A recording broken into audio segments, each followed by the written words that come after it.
Welcome this morning to our April PAW meeting. Welcome. We are in a different location. You can tell for those of you that are watching. The SAT is taking place currently right now in the gym, and so we moved out of the boardroom into my office. And so welcome, welcome Annie Dowling for representing the parents out there. I'm trying to get more parents. And Julie, thank you for sending out invites and saying please. We did get a few comments through the Facebook that we sent out, or the questions, and so super excited to get started today.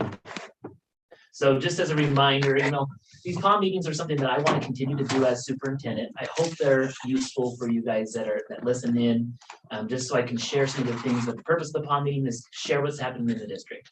I just want to make myself available as superintendent to be able to answer questions, to seek input. The meeting agenda, if there are parents out there or patrons that want me to discuss certain things, this is the time for me to say, it's different than a board meeting. A regular board meeting, the agenda is set through the board chair and the superintendent and the school board members. If there's something that we want to have more of a discussion that parents want to lead, this is the perfect place to do it. Say, hey Shane, let's talk about this, or I'm concerned about this. This is where we can get the parents involved with it and help me get the feedback, because this district is not just my district, it's our district. We want to make sure that we have input from everybody moving forward with that. So I'm just going to get going right here on the agenda. School organization for next year, for 22-23, administrative assignments, grade level configurations, and some optional all-day kindergarten options. Excited to talk about. This is something that I have shared in an earlier board meeting, but I just wanted to repeat it here at this meeting. Mr. Johnson will be our elementary principal, and he will be over Hamer Elementary and Tarleton Elementary in preschool through 6th grade.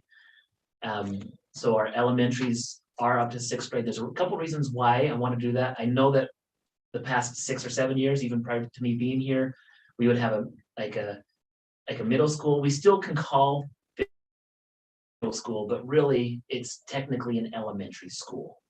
And so that's where Mr. Johnson will be, and he'll be overseeing that. Mr. Davis will be our secondary principal, 7 through 12, and he'll be overseeing 2 schools as well, West Jefferson Junior High and West Jefferson High School. And Mr. Haroldson, and I put this on here because I know that there's going to be somebody out there going saying, what did you do with Mr. Haroldson? He is requested to return to the classroom, and he will have a teaching assignment to teach 5th and 6th grade American history and music and secondary elective with guitar.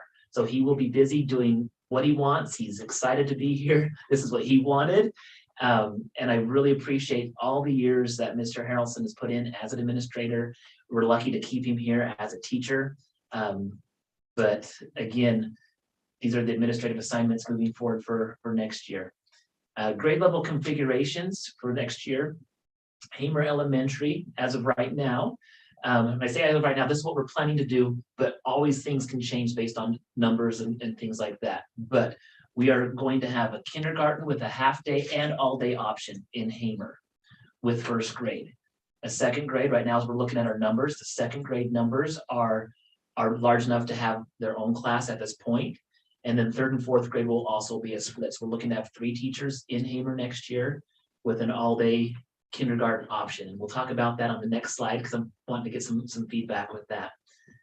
Tarleton Elementary is going to have a kindergarten half-day option with an AM and a PM.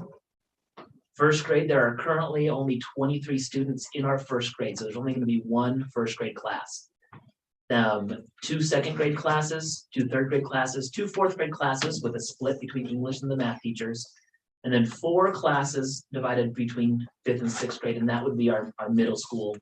The kids will be put into grade level homerooms, and then they rotate with their grade level between math, English, language art, or math, English, science, and history. Similar to what we've done. And then our configurations for the secondary schools, West Jefferson Junior High, they'll have their core academic instruction.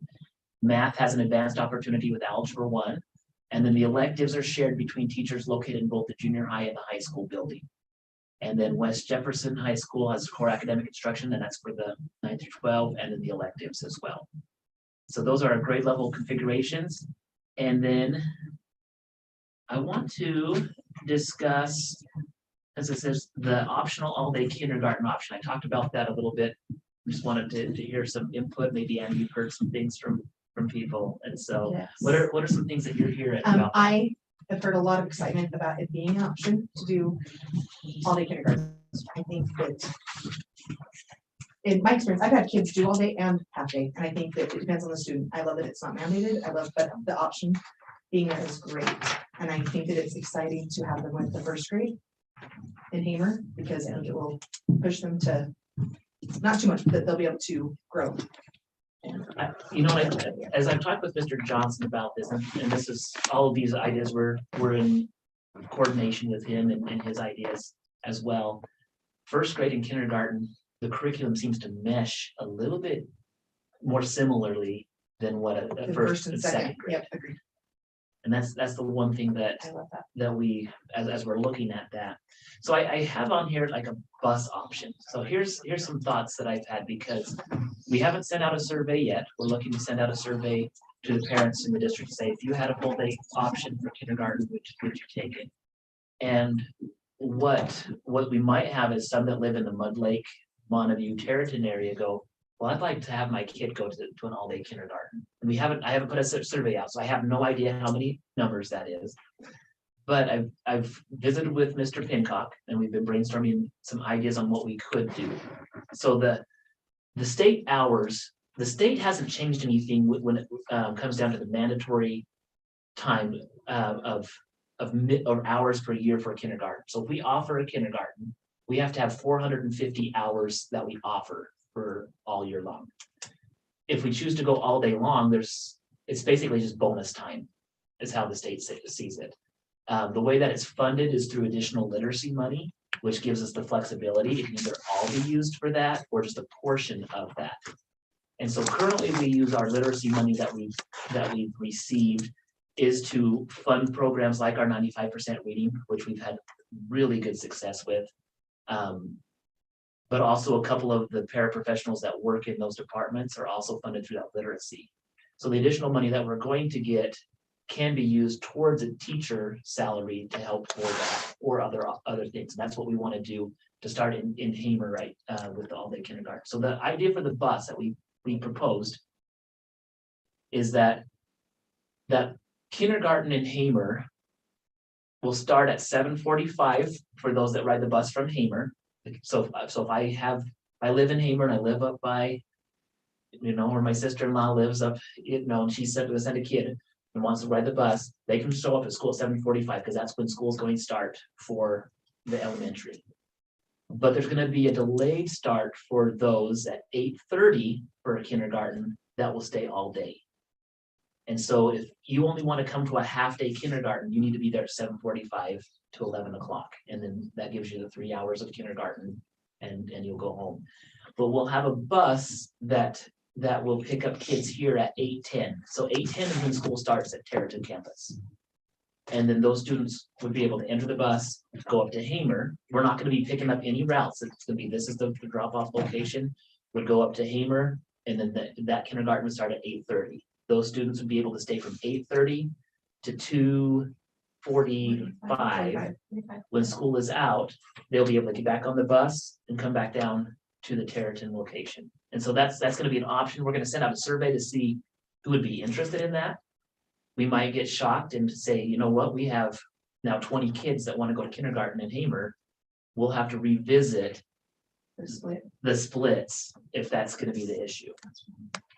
And so if that's the case, we'll adjust and we'll fluctuate with that. And so what are your thoughts on hearing that? Preschool is still just in Territon. Right correct? now, Okay. as of right That's now. why I wondered if that was, what if they have other siblings that they want to send, like if they have a kindergartner and a second grader, and they want to keep their kids together, but they want their child to do all day? Is it an option for them to send both to Hamer? Hard part with that is, because I've thought about that. Yeah. The hard part that we're looking at is, how do we get them up to Hamer by 7:45? Because the older grades burst through. They have to start, and they do have to start at that time because of the requirements. The older the kids get, the more hours per year that they have They to could be. drive them, like there are, like it's not like Yes. they You know. could drive them, but Yeah, would Yes. they use the wouldn't kindergarten have bus. the kindergarten bus going that way. Correct. I think that's genius. So, I love that that's an option for this district. and we've heard a lot of positive. I think the biggest thing that, the biggest concern I've heard is it mandated? And it's not. When it's not from the state, right? So that's, it's still not, And it won't be for West Jefferson. We're not going to mandate that. that's great. And more options are always positive, I think. I Everybody think so learns too. differently, students are different, kids are different, families are different. I think it's a great positive move. Yeah, and I'm curious, and I know it's where I have a kindergartner at that age, you know, I'm going, okay, if I send the survey to myself and the survey to my wife, I might answer it differently than her. I think it's a great option. So what it would be is approximately 5 hours a day would be all day kindergarten from 8:30 to 2:45. So it's a little bit shorter day than where, and some people ask, well, why is the Territon campus, why is it a longer day? Part of that is because this is the location where we have preschool through 12. We have to have buses that allow for us to take all kids at once. And so the high school day has to be longer. In a perfect world, if we had unlimited buses and unlimited bus drivers out there, just people, you know, because we love our bus drivers, we love that they're able to do that, but it's hard to find people that are able to do all that. We could potentially have our elementaries end earlier, like Territon Elementary could end at 3 o'clock and we would meet all the requirement times, but then that impacts, we can't just send out a bus and then come back and pick up the other kids. And so that's I've had some people ask, well, why can't you just do that with the schedules? And it's not just one thing you look at, it's the domino effect of all the others. So any other questions or comments on 1.1? I think that's great. I'm interested to see with the survey, if you have enough to warrant. Yeah, So that's, I think that'll be interesting. yeah, that And would, every year will be a different. Yeah. Yeah. you know, and I would like to look at options of having a preschool, like a preschool kindergarten in Hamer, as well as here. It's just, again, I've got to be careful because we have to make sure we have the funding for it, whether it's a grant, you know, and those are the types of things that we have to look at and see how we can pull that off. But it's one of those things that we're always open to looking at that. I know my own daughters really, all my kids have been to the preschool here. But my daughter's really, you know, it's amazing because you have a chance to come in, they learn structure. They just being able to hold a pencil, to be able to follow directions, it's really helpful. So definitely looking at that. Any other comments from anybody on 1.1 that we have with administrative assignments? Mr. Davis just showed up here. Thank you, Mr. Davis. You were in on this one here, just you know that everybody know that you'll be the secondary principal next year. So appreciate your efforts with that. Wanted to talk a little bit on student services, just some information. I don't know if we've done a good enough job of letting our secondary students know, our 9 through 12 know that we do have academic support before and after school with Mrs. Bell. She's usually here at 7 o'clock in the morning. She stays until 5 o'clock in the evening. And it's not just math. If you need a quiet place to do some homework, even though she's not the teacher of other subjects, she's an adult that would be willing to help find the answer and help you with that. And so we do have a lot of students that do take advantage of this. I have her keep track of all the students that she sees. And there are quite a few that do take advantage of this. I just want parents to know that we do have that support before and after school with Mrs. Bell. And so take advantage of it. I know I've had conversations with some people say, oh, my son's really just struggling with math. What can we do to help? Are they willing to come and try this? You know, sometimes you have to put the effort in on, it's hard for us to think just because we're in a class period for 65 minutes that boom, they're going to get it. Sometimes we have to put in some work afterwards. We do the same thing with sports all the time. You know, it's pretty easy for us to think about sports, but if we're learning something that's hard for us, then it's okay to come in and we just want to make sure that we have this service for them. Counselors. So I thought I had a, so with the counselors, Mr. Guimar is our academic registration scholarship counselor. And then we have Mr. DeGraw, who's a licensed professional counselor and therapist. Mr. DeGraw is with us once a week. He's able to visit with students.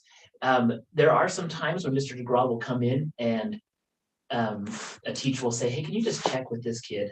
He seems like he's having a really tough time. Mr. DeGraw will check with the kid, and then probably at that time he will determine whether or not it's something that needs to be looked into more. Maybe the student needs some more help. If he feels like the student needs more support, he will reach out to the parents to be able to verify and get permission to say, I want to meet with your kid on a consistent basis. Are you okay with that? And so there will be times that he will check in without parents knowing, which is perfectly fine and legal on everything that we're doing here at the school level. Just because our main job here at the school is to keep kids safe, not just physically, but also emotionally. And it's been a hard year, a couple of years. There's a lot of things that our kids are stressed out about. And again, I will come out and say, in my family, I've had one of my own kids meet with Mr. DeGraw, and it's been amazing. Like the growth that I've seen my own child have in emotional and just positive thinking and going forward, it's been an amazing thing.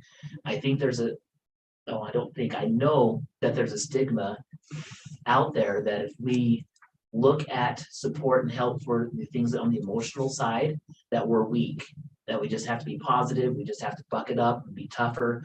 I'm sorry to say, but that is false thinking. Like, I'll come out and say that is not best thinking to have. There's a show of weakness to be able to look and say, how can we have healthier mindset? And that's what we have. And I'm so grateful for both Mr. Guimar and Mr. DeGraw with all the different things that they can offer our students. And then the last thing I wanted to talk about with the student services, secondary registration. Parents, you've probably received emails through our Ed Leo saying that we're looking at secondary registration right now. That when I say secondary, that means 7th grade through 12th grade. My oldest came home last night and said, Dad, I registered for all these classes. And I had to remind him, I said, this is a wish list right now. You didn't get into Mr. Hall's fly tying and Mr. Hall's, like, you're a 7th grader, you're not gonna get all the classes right now. And so what we do right now with the secondary registration is Mr. Guimar puts together a wish list. We want to be able to offer what kids need. Remember our school district mission statement, we're a small school, big opportunities, endless possibilities. We want our kids to be able to have different opportunities, and grateful to our school board members, our principal, our teachers. When it comes to the electives, they're looking for ways to find things that the kids like to do. But this registration process is a wish list. Mr. Guimar will take that. He will see how many kids are wanting certain things. Some of the classes will make the cut. Some of them might get pushed back to an offering for next year.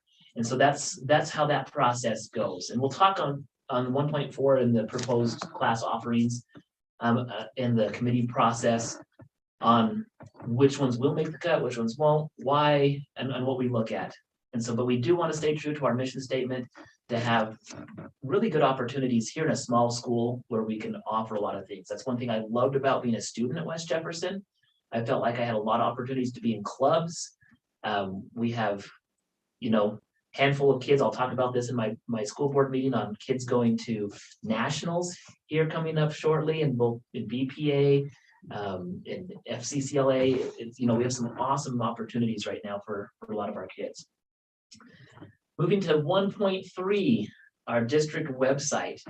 And I do want to put a shout out to Julie Hall for working so hard on making our website functional and friendly and have a lot of useful information. I know that there's always something to update and change and that, but she does a great job with it. On our website, I'm going to step out of this screen here, but I want to talk about like our ESSER spending plan, our safe return to school plan, because I am seeking feedback to see if we just need to keep moving with those things. Our safe return to school, those are both found on our district website. Our calendar is found on the website. Our online payment stuff is found. There's a lot of different things. So I'm just gonna go to our website. And this is what you'll see. when you come to the website. You have your district, your school board, schools, departments, resources. Under the district portion, there are district plans. Yes.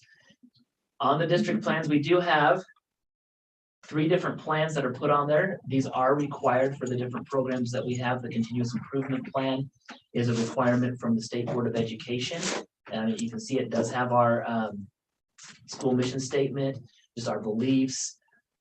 As we're a small school, we want kids to be able to learn, you know, that this helps teach, or at least show to parents that we are wanting all of our kids to learn. Like, we need to know what is it that they need to learn. How do we know they know it? We're focusing on standards, make sure that the kids are moving in that direction. The ESSER spending plan,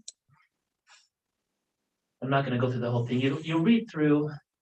This is a requirement for us to be able to utilize the COVID monies, and they have portions of it that need to be spent towards learning loss. Some of the things that we've done thus far with this money is we've hired additional aides to come in and help. We've hired an additional teacher to come in and help in math in the middle school.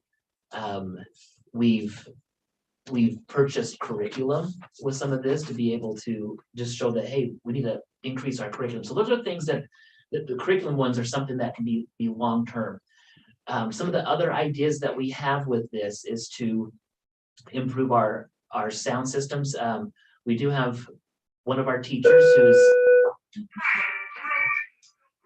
we're gonna close the doors for a second.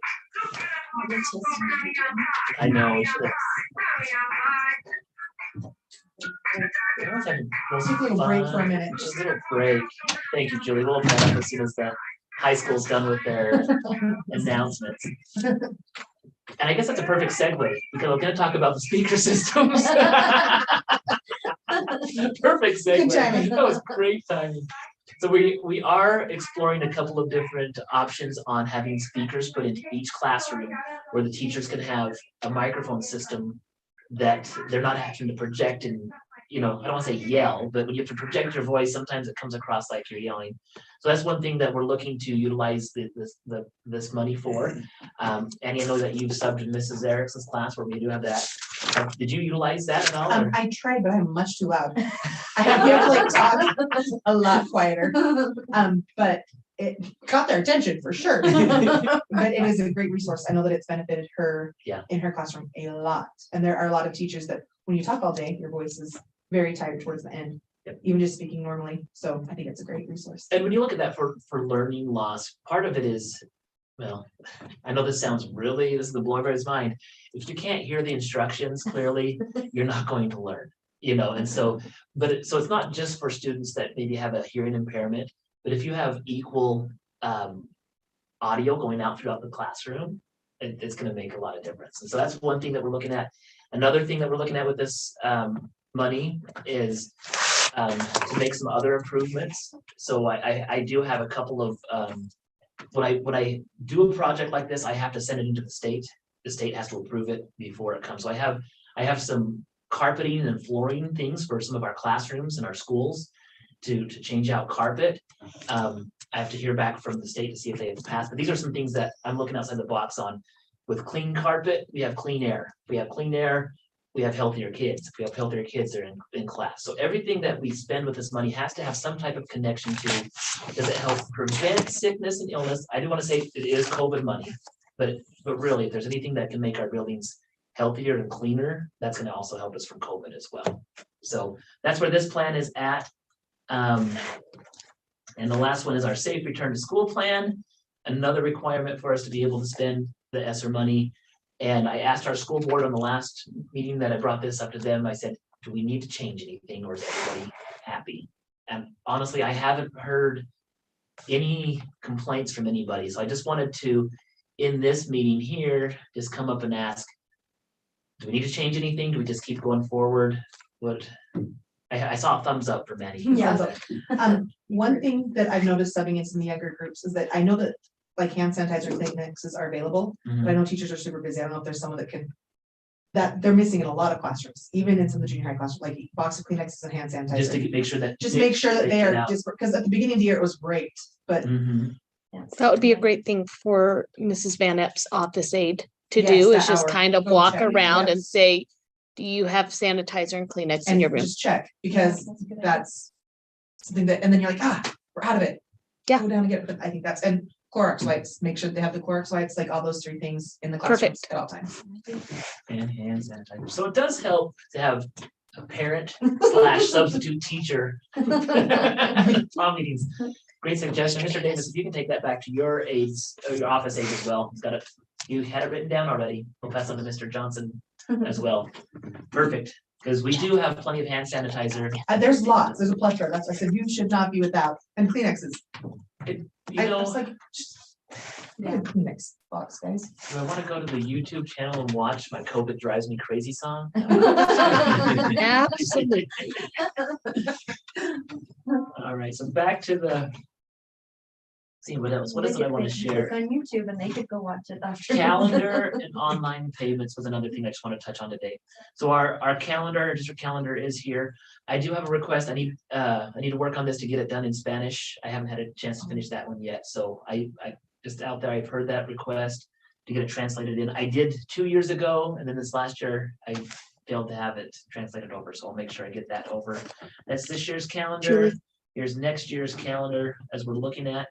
Again, this was something that I did share just as a heads up, changes from this year's calendar per request and feedback from parents, but also from teachers, is to spread the blended days out throughout the year. So approximately, if we look at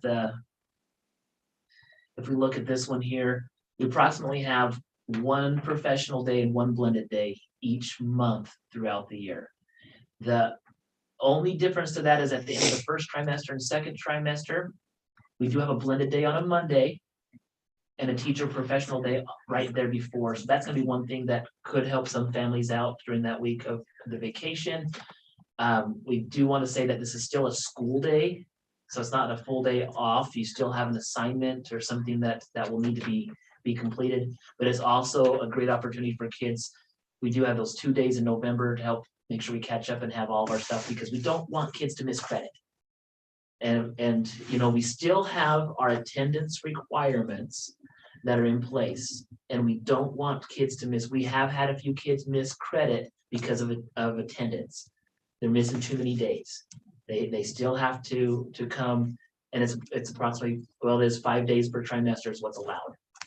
But just because you have them, don't use them. Come to school.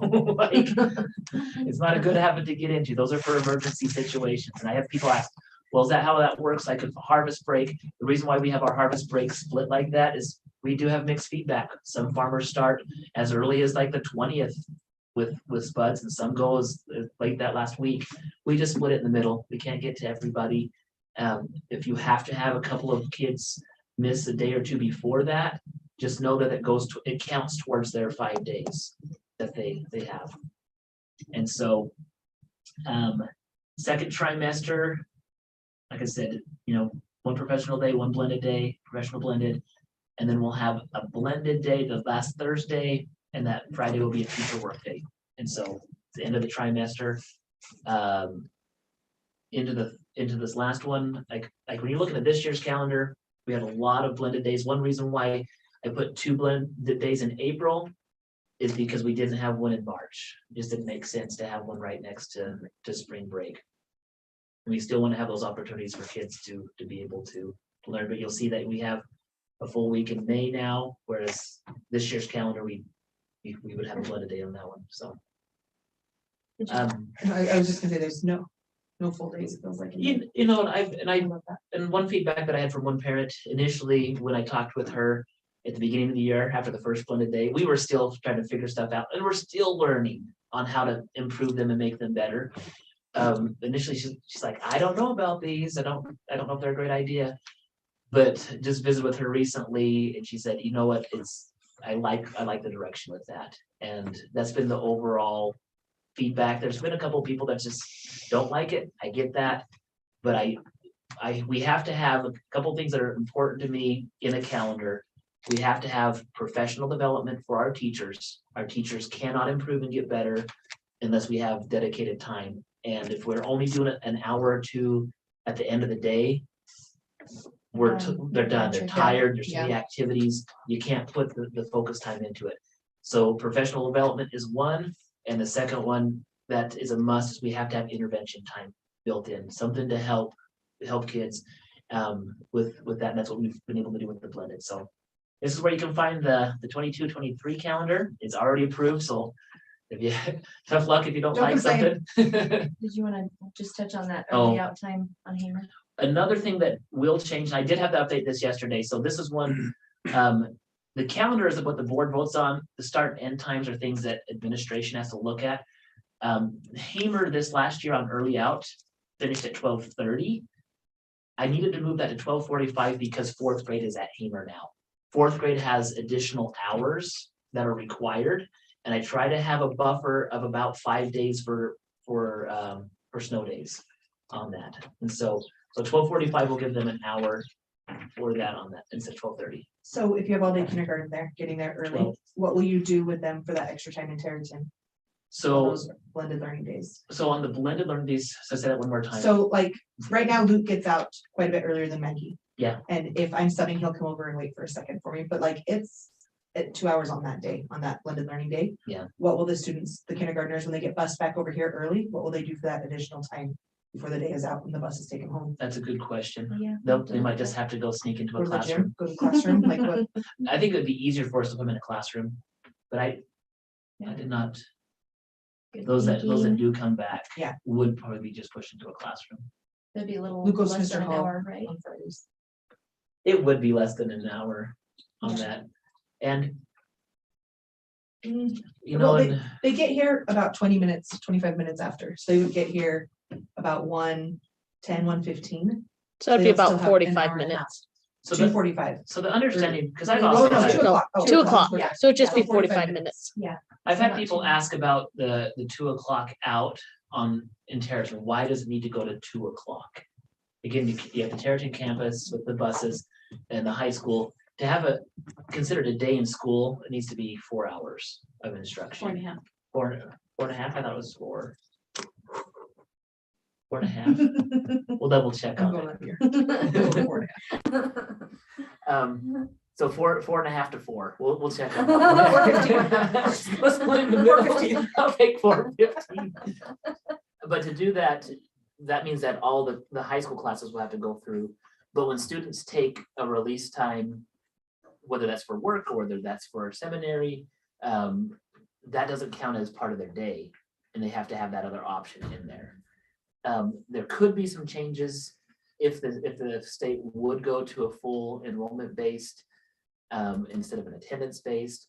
That might allow Tarleton to end at 1 o'clock or 1:30 instead of 2. You know, there's things that we're open to that. So if we do get clarification between now and the start of school, there's a chance that maybe the early out would be earlier. But as of right now, it's 2 o'clock because of the requirements. And it probably is 4:30 because Patty and I have talked about this before. And because initially I did say 1 o'clock or even 12:30 in Tarleton. But then when I looked at that and looked at those requirements, it had to get moved back to 2 o'clock.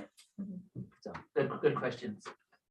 And the last thing I just wanted to show on the website was some online payment. Okay, so when you go over to resources and parent resources, we have a lot of different things here that you can look at, the counselors, information about suicide prevention, standards-based grading, the sports schedules. I think that's probably where most people go. Title IX information, out of district application. Is this where the payment Payments was? are- Yeah, it's right at the top. No, I went down. So online school payments. So we're looking for ways to make parents' lives easier. Registration, I get, is a stressful time, and one of the biggest questions we get is, can I pay with a card? And why do I have to fill out so many papers? It might be the first, the other one. Switch those. Those are probably and why do we have to do that? So a couple of things that we're looking at with our Power School and our registration. Mr. Guimar and Mr. Weeks, we are putting together a program through Power School that will save your login or your registration information. every single year.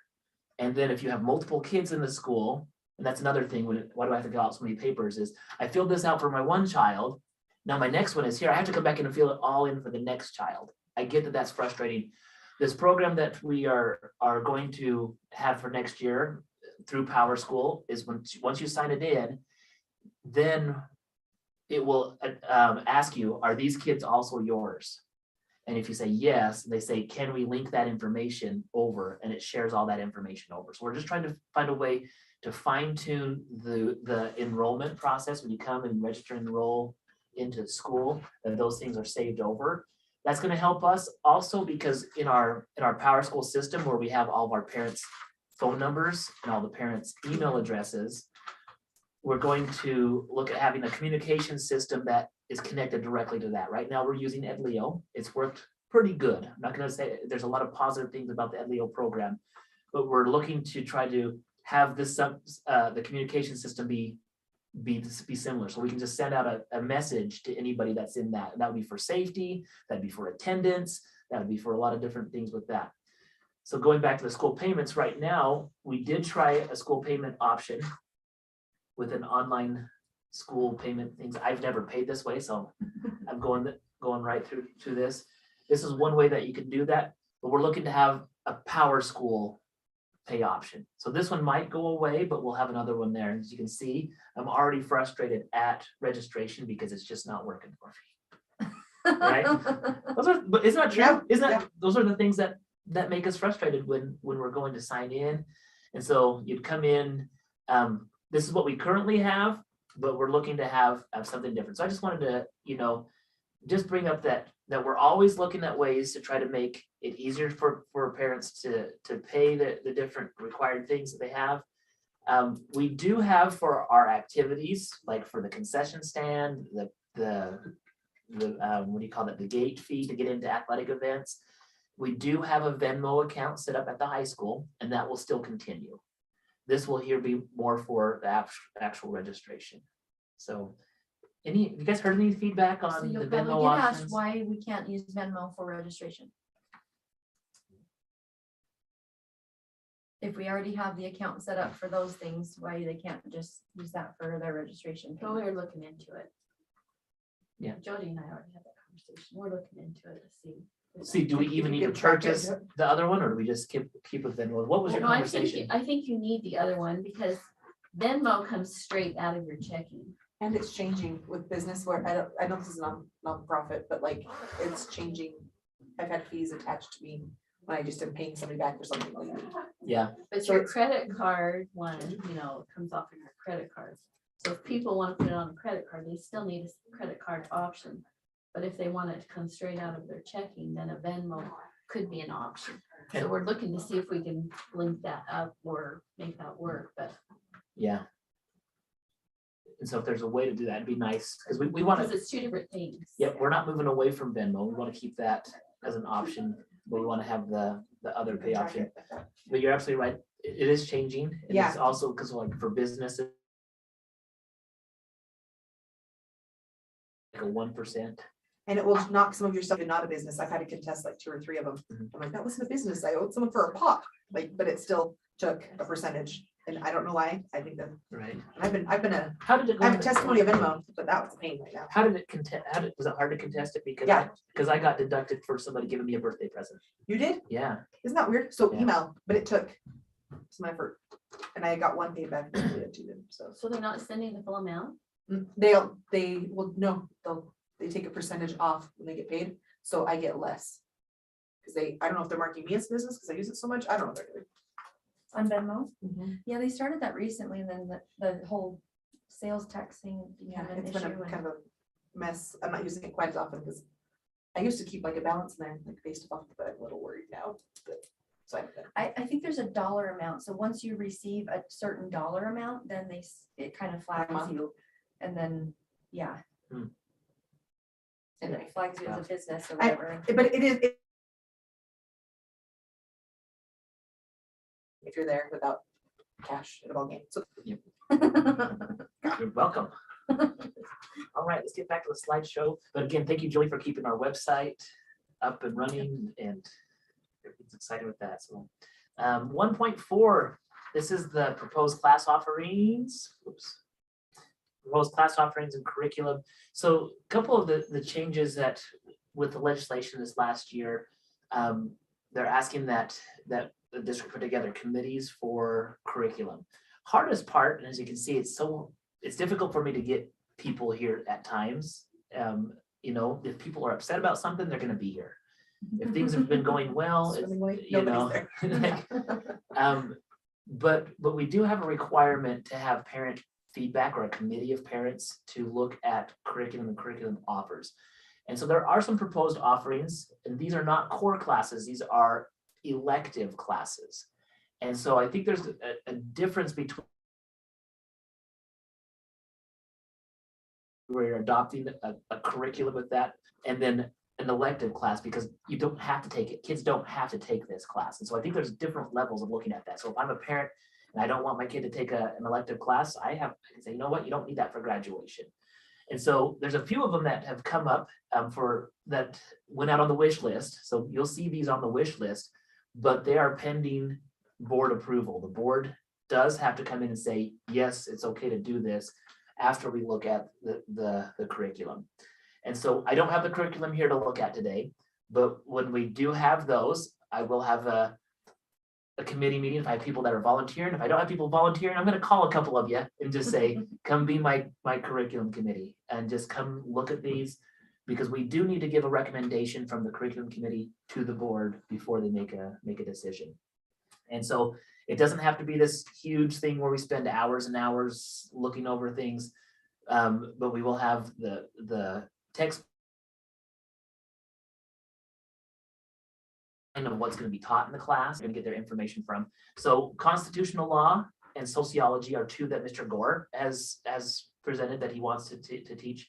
There's a mindfulness class that Mr. Davis or a counselor will teach. We're again proposing, would like to. There's two that Mrs. Scott has put out for an elective: food and film through literature and writing. It sounds delicious and fun. And social media, the 21st century writing. So these are ones that, again, this purpose of this is not to come out and say this is all the curriculum, but when you want to come, when we have those, come and look at what they have. International cuisine from Robertson and geology of Idaho from Packer. And so these are ones that we want to review and get out to the board prior to the end of the school year, so they'll be able to make sure that we have our classes available. One thing that might even take some of these classes out right now is after the wish list is going out, if we have kids that just aren't interested in it, we'll just take that out right away. But these are just things that have been proposed. But again, this does match up with what our district mission statement is, you know, having lots of different opportunities and learning options for these kids. And so thank you, Mr. Davis, for helping with those teachers and gathering that. We'll set up a time for that. And that takes me to the end of this agenda. And we're to the questions, comments, suggestions, roundtable. And so. You want to start with the ones you got previous? So yeah, let's start with one from, you have those with you? Yeah. So I just have one. So one of the questions that we had from Facebook that came to the district office is, can you talk a little bit more about the bond projects, specifically the gym floors on where we're going? So the question was, I'd like to know more about plans to refinish the gym floors, what they will look like. If there's any input from the community about color scheme of flooring. More visible. So first and foremost, to answer that is the overall feedback that I've had from, you know, we haven't had an official meeting to come in and say, hey, vote for this, vote for that. I wanted to make it less stressful than that, because I know when we have a lot of different opinions, sometimes it just makes it harder. Like try to do the calendar, you know, it's like and so the thing that we will do on our gym floor finish is it will not have as many lines visible out there. The reason why our main gym floor has the 3 middle lines in the side court is because we tried to have, when they initially did this back in 1996, which was a great idea, it just, there was a problem with too many lines, because the side basketball courts, the ones that run back and forth, they had every single line super duper visible. What if you've been to other courts, and I've been to a lot where I've reffed, those side courts for basketball are now like just a contrasting, almost. They're so light, they don't pop out that much. But if you were playing a game back and forth, you would be able to at least see them. And we're not having any professional games or league games. Those are just practice games or summer league games, little kid games. If it's not as important to have those side courts as marked as well as they were. And so that's first and foremost. Color schemes. We are going to have school colors on there. So that we're looking at for Columbia. So instead of the navy around that, it's going to be from Columbia along the outside. You will have the inside of the 3-point line lighter. The outside will be a darker. So you see, so there will be a contrast. There will be Panthers. We decided not to do an actual image of a panther, partly because it seems like every 5 or 6 years, art changes a little bit. You know, like in 1981, the panther that's on the old gym floor was sweet. You look at it now, you're like, wow, that's really old. You look at the panther back in 1990, I think that one came in 99. I think so Mr. Guthrie did that one. But it looks like it's 20 years old. Dated. You know what I mean? And so we have, we'll say Panthers in the middle, we'll have panther paws, and there will be some exciting things when the lights go out on this new court. And so with some glow in the dark stuff, it's actually gonna be really cool. Yeah. But it will be simple. Like right now it says like West Jefferson Panthers up along the edges. We're just gonna have just a WJHS on the side, kind of small. Part of that is because the more paint that you have, the more, if you come and look at our current one right now, the more paint, the more it fades over time. So we're trying to get a gym that will last a long time with that floor. Limit some of the painting on that. The time frame for the main gym is, so we met with a gentleman yesterday that will come into it. The main gym is going to be done between volleyball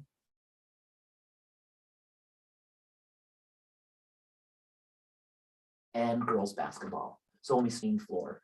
One of those reasons why is the company that we're going through to do this probably one of the best in the nations. They've done the Final Four floors. So if you watch March Madness, this is the same company that does those. It's a Southeast Idaho company, and they'll be coming in and doing that.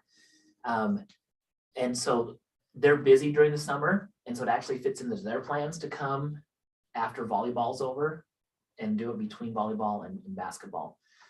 So, but that's not the only gym that's going to be redone. We're going to be redoing the high school gym, which I don't think has been, I think it has almost 50, well, I'm 43.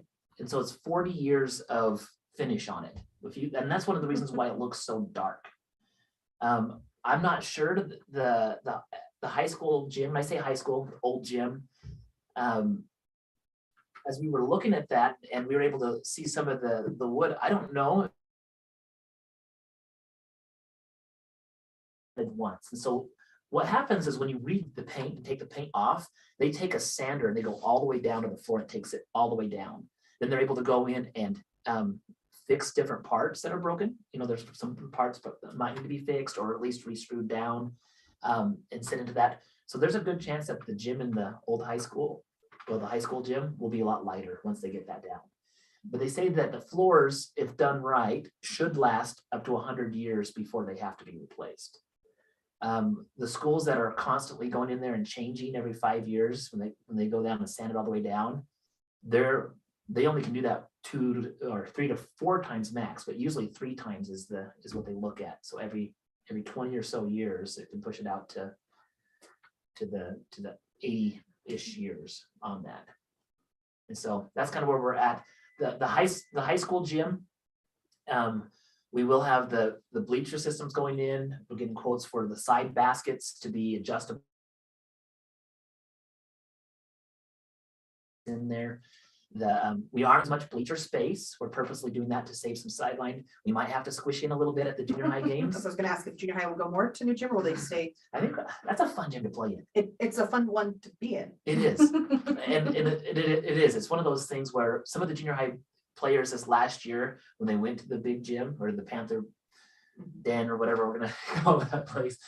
They're like, can we just go back to the other gym? And part of it is so loud. electric. One thing that we're looking at though is to flip flop where the cheerleaders. So we'll have the cheerleaders across from the team instead of down in that corner. And so a couple different things as we look at that. So it's exciting. I guess if I'm on that with bond projects, updates, auditorium projects, we're getting a lot of sound system in. You're helping with there, so you've seen that So exciting. we've already have the back The screen. screen. And so you'll see when you come to get your tickets for Shrek. Yeah, Yeah, it's Is it up? rad. yeah, get your tickets for Shrek because it's Last week of May. last week of May, because you will see some new things with some sound system and some projections things. We still need to work up the lighting and the other electrical things will probably happen during the summer. But again, we can't do these things by saying thank you for passing the bond. Thank you for allowing us to do this. We have some other things that are unexciting, like roofs, like nobody gets excited about, yes, a new roof. So we'll keep the kids dry though. Yes, we'll keep the kids Hamer dry. folk were excited about the roof. Well, that's So true. congratulations. But a lot of fun things. I know that we're painting already in some of the areas. And so it's a lot of exciting. Already started. Keeping our eye on, like I said, with cost increase, we're trying to get as many projects done as we can, but we're super duper excited about that. So, okay, here you go, Julie. Hope I answered that question. Oh, I didn't answer the last part. The volleyball lines will be very visible. When you take out those other backside basketball court ones, they will pop. The volleyball lines in the center will be, we're looking to have them Columbia, and the side ones will be gray. So we have the side volleyball games, they will be gray. We're changing a few things on the end line for the basketball. Like I said, if you look at it right now, the side ones that going this way and that way for volleyball are red. And every time they intersect with one of those other basketball courts, it's like cuts them up. We're doing all we can to make sure that the volleyball lines are on the side ones are the main ones and not the side basketball courts. So those were three things. I'll have a chance to look at the makeup from that before they come in and do it. We'll have a chance to verify what it looks like and get that out and show everybody. It's gonna be exciting. Okay, we are still with questions, comments, suggestions. All right, Go through ready? it. I have a couple. Good. So with the configuration for the grade level, junior high and high school together, Yes. will the junior high be doing more activities with the high school versus alone? Mhm. Here's my concern with that. Such a like I'm not a fan of that. They're so different. And so that's kind of what I wondered how that's gonna be like, if you'll do pep assemblies, like if they'll do some activities together, what's the plan of what that's gonna look like? So what we have Mr. Davis in here, and you've probably been visiting with some of the teachers, because those are some things that some of the teachers are sharing as well. These are still two separate schools. Yeah. It's just like Hamer and Tarleton. They do some things, but they're the same age. There will be some things where we have to have crossover because we just not, Teachers, the teachers have crossover Yeah. with teaching. We do have some classes, like our band classes, our orchestra classes, where you might have a 7th grader with a 12th grader. Yeah. And there's some we're not big enough to. well, and that's not do great, that. that's great. It's more like activity stuff that I'm wondering about, like if I they'll think do any of those things together or Like what, like dances? Like, no, like assemblies, Oh, assemblies. Like if they would do like competitive assemblies, if they do different things, I think we still want to make sure that they Separate. keep it. But Mr. Davis, you talked with some of the teachers. Why don't you share with No, them? yeah, Glad you brought it up. So the first thing that we have, I met with the junior high, I met with the high school bowl. And I think they do want some separation in activities. I think generally that's the feel. I think there's some things already, you mentioned assemblies. Yeah. We have done those in the past. I think they've gone reasonably well. You might have some other feedback too. But May 11th is the first activity that we're looking at. It's a field day. And I think we're keeping the group It's separate. separate. Junior high is gonna take the high school or the field, the football field, then we'll take the kind of the space between the junior high and the high school and keep that a little bit separate. So we are having a barbecue that, if we want to interact, we probably could a little bit, but I think the preference is to keep them a little bit more separate. So assemblies though, I think it worked decently well that way. I think people like going just because Mr. Hadley puts on a pretty good assembly. Yeah. That's a good show. I think it's helpful for everybody to see that, but not necessarily feeling like they have to interact with each Yeah, other. it doesn't have to be a complete mesh there, it doesn't have to be, I mean, keeping some separation things help you, so. But anyway, I don't know, I don't know Mr. that- Williams, I'll take Yeah, feedback from Mr. that's- Williams too, so. Well, we've got I some think, things that- well, I think you just get the feedback here from the parents, because, but it's the same that the teachers have shared. You know, it's fine to find that balance. They're not, I also agree, I don't want seventh grade to be like, oh, now I'm in high school, because they have nothing to look forward to. There does need to be some separation, but because our school is so small and we don't have a junior high that's like unattached from everything else. Yeah. We wouldn't be able to hire enough teachers and pay for them to have them be completely separate, so. I love them in classes together. I don't think that's a problem. Like I've subbed in math classes and other classes where they're combined, and I think that's really beneficial. It's just the activity part that I'm not a huge fan of at all. Like I've heard mean things the high school says, but in the 8th grade thing, I just don't like when they do competition stuff, especially. I don't think that's like a high school thing, not that the junior high should be involved in, is Your opinion. my thoughts, but I've appreciated some of the classes they've done together. I think I love, we have great teachers in both. So it's great that they can utilize both. I think That's good great. feedback. Mr. Davis, if you want to just, let's just keep Um, exploring that. Also, junior high, I know there's the PTO for the elementary, but now that junior high is not involved with the elementary, is there gonna be like a junior high kind of PTO? There is a booster club, but booster club really does mostly high school stuff. And it's mostly, so- and it's athletics. Athletics, which aren't related to junior high athletic stuff, but kind of is. So when we're looking at stuff, we actually have a meeting today for booster club. And some of the stuff that's proposed is involving junior high. And that's what I wondered, like, is there a PTO organization that could start in the junior high to help do some things that they do in the elementary? Like they help with like dances, they help with different things. I wondered if that's, That would be a really good suggestion, because it would actually probably be helpful to have even those Secondary parents. kind of PTO. Well, because I think that's the thing you want to look at, Mr. Davis, if, if you can make it to the meeting today as well. We as a district, our athletic director schedules the games for junior high through high these are school. both of them. And the high so, school runs the finances. in for the all high of school, the and so athletics, and the they way share that the district equipment. is looking at that, Is all together. it's all together, but they share it. They share the same gym. They share the same Yeah, football yeah, field. yeah. It's like everything. Same is- coaches, man. It's Like, just- yeah. and so in my mind, I think that's a great suggestion. If the booster club wanted to, again, if that was their decision, is say, you know what, we're West Jefferson athletics start in 7th grade. We might as well just say, hey, it's 7th to 12th, where it was one of the reasons why when things feel not segregate, but separated, is when you have different administration over different pots of money. And that's what's happened in years past, is the configuration of West Jefferson has always been preschool through 8th grade. And that is so vast between, okay, I've got a preschool issue, now I have a junior high issue, now I've got a sports issue. But really what it comes down to is who's in charge of the funding, where does it go, and so it would help it if the PTO is like, hey, let's look at, not PTO, Booster Club, look at this as, how can we take West Jefferson athletics? Because the district is already looking at West Jefferson athletics as Combined. combined. So I would love there to be a junior high parent organization that does things that's not just the athletics. Would it have to be junior high, or could it be Or like secondary? secondary. not Secondary, maybe, PTO. and if there's, because they help do activities, posters, fundraisers, Yeah. because there's a need in both, and maybe that could be a thing. But it would be a great thing to be secondary. able to have some of those other parents. Everybody's busy, and sometimes it's like, what do they call that? The 10% rule? Is that what? What that is, that 3% of the people do 100%. 100% of the stuff. I mean, I don't want to volunteer to do PTO for secondary junior high, but I think that would be a really useful, there's a lot of parents that could be utilized differently than just for the athletics. Athletics are I love that, but there's also other, and where they don't fall under the jurisdiction, like the umbrella of the elementary PTO anymore, you know what I mean? Mhm. Like doing the teacher appreciation days, those different things that the PTO does do, would be nice to do like a secondary, have someone over just as a thought.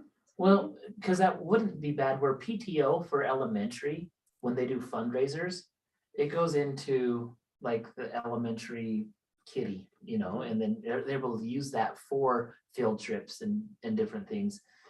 If you had a secondary group that looked at that, they might be able to help with other types of activities. Like right now, that funding could go to clubs, I think. I'm saying that out loud online, but I'm not That seems sure. dangerous, but good.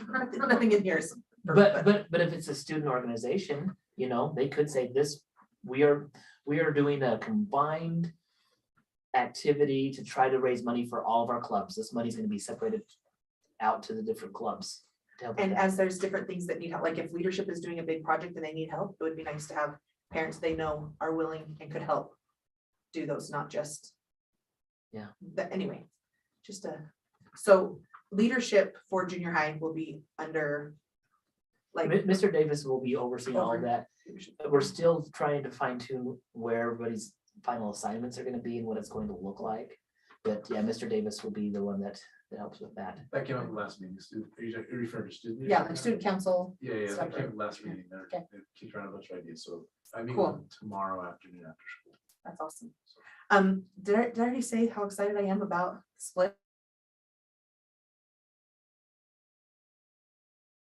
You got that?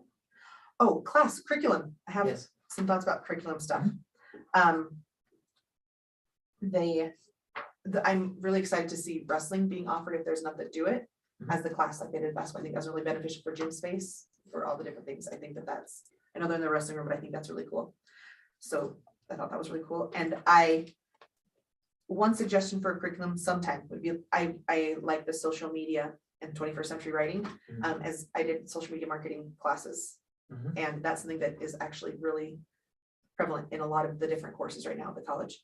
But even in the business over there, Mhm. they're doing a lot of like, when they do the letterhead and do all the things, it's really old school kind of typing stuff. Something that's important in business also is, yes. And I think that the social media and not even a marketing class, but like social media, because they can do it on their phones, they can do it on their, it's just a skill that they could utilize. and How be to taught. do it in a more professional way instead of. Yes, how to present yourself there. I think that's because what they create and do stays forever online now. It's when we used to write a poem in our tablet in Mrs. Scott's poetry class, that's still in my journal in my cedar chest, but like now they write. Nobody's seen Nobody's seen that. But now anything they write is Out there. out there. And when you do any programs, any events, you can look up anybody and they do job interviews. And I think that's, anyway, so I think that that's a very positive. That's a great one. Other ideas that we're kicking around for curriculum, again, these aren't promises, but these are just thoughts. So one of them is to have an area for the that we can explore more arts with dance. It would be one like Do that. you see that look Like, on her face? And I know like if we She's offered a loving it. social dance class or something like that, it would be really cool. It'd be really, It Um, would- we're doing Mr. West Jeff, do a shout out for Mr. West Jeff too, 29th. But part of their physical fitness routine is line dancing. And it has been the funnest. Those boys are doing so, and it's fun to see them get involved. It takes a special personality to want to be excited and involved, but there are those personalities that really like to dance and do things. I think that's a really cool thought too. So, yeah, so as I'm putting this plug, because this is one of the things as I'm looking at how do we utilize our space? How do we utilize our space at the district? And these are some of the conversations we've had since the get-go of me being superintendent do we need to have a bigger lunchroom? When we had all those conversations and yes, that one didn't pass. And I think, well, if we had a bigger lunchroom, we might be able to change our schedule a little bit differently. Since that ship's kind of sailed and we're just saying, okay, we're gonna stick with the current configuration. What do we do next to make sure we have the space? This last bond for remodels is gonna be really, really helpful. But one of the things that we're still looking at is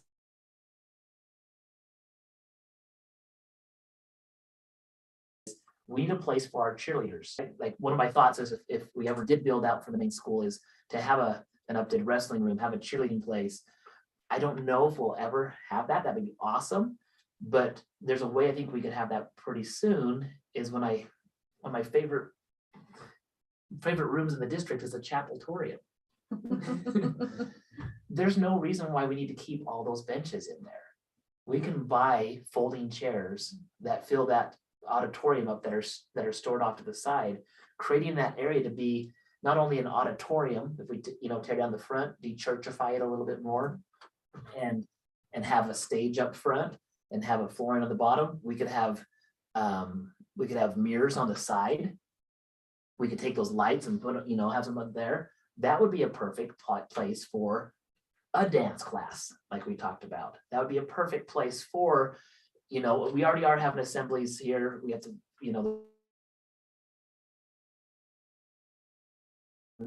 trying to have a huge assembly, but you could have grade level showcases here at that place.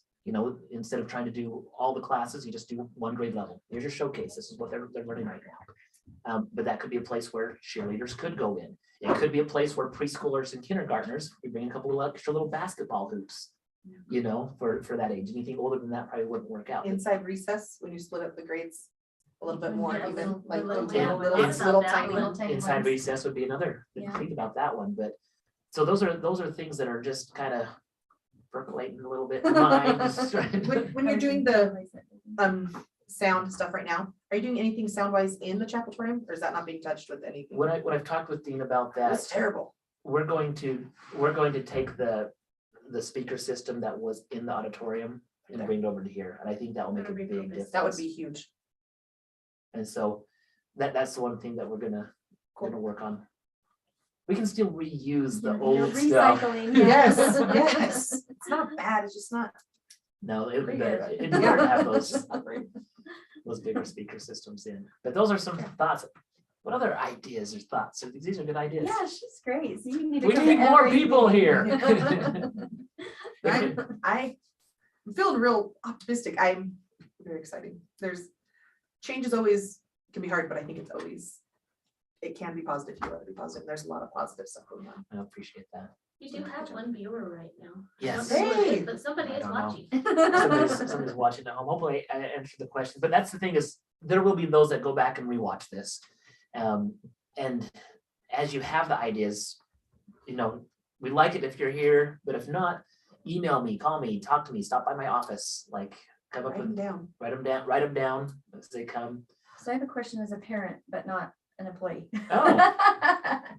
Why are senior projects not universal for all students, for all seniors? They're not the way that Through way. different districts. Different No, districts or at West no, Jefferson? in West Jefferson, depending on the teacher they have. I will Why have, are they not the same? I'll defer to Mr. Davis. If you don't want to answer it right now, you can tell her, you can talk to her So later. it's like a little bit that we know about it. Part of this probably me first year not planning that out as well, but I don't know what it's been exactly in past years, but it's a fair question. It's a really good question. So Mrs. Scott's class, I know for sure, she does some stuff with NNU and she has a dual credit class that has some different requirements in that class. Mr. Taylor is able to structure a class that meets all those requirements that he has kind of in a format. So they kind of are doing two slightly separate things, and his class is structured around being able to do every single portion of what's listed in the senior project in class, and they work on that. So pretty much a ton of people are done. I'm sure it's probably part of, is that kind of, am I answering part of the question? Yeah. So they kind of have two different things that are happening there. We're looking at, and this is kind of what we're gonna have in our faculty meeting on Friday. We're gonna talk about Monday assignment a little bit for next. Let me kick around and talk about senior project, because that's one big, I think, there's been frustration for kids because they're like, hey, Yes. here's the bar here and here's the bar here, or maybe it's just different because she's got dual credit. And then that's the thing, if they can separate those, I understand the dual credit. Yeah. But if there's a way to just separate that and have senior projects across the board. And if they need to write an additional research Consistency. paper on something else to cover the dual credit. Right. Then the students will see, okay, all the seniors have the exact same requirements for their senior projects. Yes. And then I might have to write another 2-page research paper or whatever it is. But another thing that's frustrating is having a senior child. They're getting bits and pieces of the senior project requirements along the way. They think they're done and they're like, oh, wait, you have to do this now. And then so Okay. they'll do that. And then So they're, it doesn't oh, feel wait, it's up now front. you need to do this. And so these things should have been done before now. Yeah. But now they're starting to add things to it. saying, oh, let's do more, let's do more, let's do more. And so that's what the frustration, I think, mostly is at this point. And they don't have a lot of direction. They'll say, you have to do this, but then when they ask questions, they don't really have the As much information guidance they or need advisory. to actually be, anyway. So it's just, it needs to be, I think, cut and dried. This is what all seniors Yeah. need to do. These are the deadlines. We're gonna assign you your mentors or whatever they do and have it done ahead of time instead of as they go trying to figure it out. Finding out and meeting a different hoop or new hoop, right? Yeah, so Yes. so that's probably, a lot of it probably falls on me, because the first year, I think we had a date scheduled maybe for senior project, but not a whole lot else, and I've kind of had it, it's kind of gone, just kind of how it's kind of been going. And to be fair, they both have really good things in what they're doing, but at the same time, like, that's kind of what we're working on to streamline. And I think it can be done, I think it's difficult to do. Right. Well, I think what's happened is other districts do this much. The state requirement is kind of here. And it's very vague. The Right. state requirement is vague. Yes. That's better. So we're gonna be working on getting consistency for next year. So I'm hoping next year when we have the same meeting at the same time, you'll be like, oh. Thank you so much. Well, and- My kids and I don't- graduated already. I don't have a. I know, but I got short comments, so I want it Yeah. taken care of before. But if But- Amber wants to participate in the senior project next year, she might have I'm trying to convince her to come back. I told her she needs a bonus year next year. Like, Another not thing to is too, that, and I don't know what our school policy is on the senior project, but the state was waiving them this year. They weren't even required by the state this year. It sounds like, that's what I was told. I don't know if that's fact. But the state was waiving them, so we're The information was each board was allowed to make their own make their decision. decision. But it wasn't required through And the the state. decision that I think that our The board board. made was that we wanted to maintain as much normalcy as possible. Yeah. Okay, and that makes sense. That's good to That know. There's was- a couple that's true. of solutions we've already kind of kicked around. And some of them are really, really feasible and easy to implement. So maybe just keep in touch with me on those. I don't want to speak before we. Yeah. I've got the camera on me. I'm like, As long as it's on the radar, I'm glad it is. I know that Yeah. it's been a frustration of many of the students because the ones that are in one class versus the other class, they talk and they say, well, I don't have to do that. I don't have to do Yeah. that. So then the other ones are like, well, why do I have to do it then? Yeah, And no, I can so- see how it'd be pretty frustrating, especially if you felt like we have been responsive to it. And you want to be. You know, And I- that's something as I'm hearing with that is, and thank you for looking into this already and having those conversations with the teacher. When the state does have a requirement to hear, Right. there's no reason why, my philosophy is that we have got to go like this far for everything. And I'm not saying that we're trying to look for like the lowest common denominator. Right.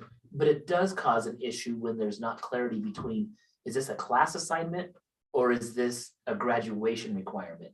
Because then it gets frustrating from the learner's perspective of when a teacher comes out and says, this is for your senior project.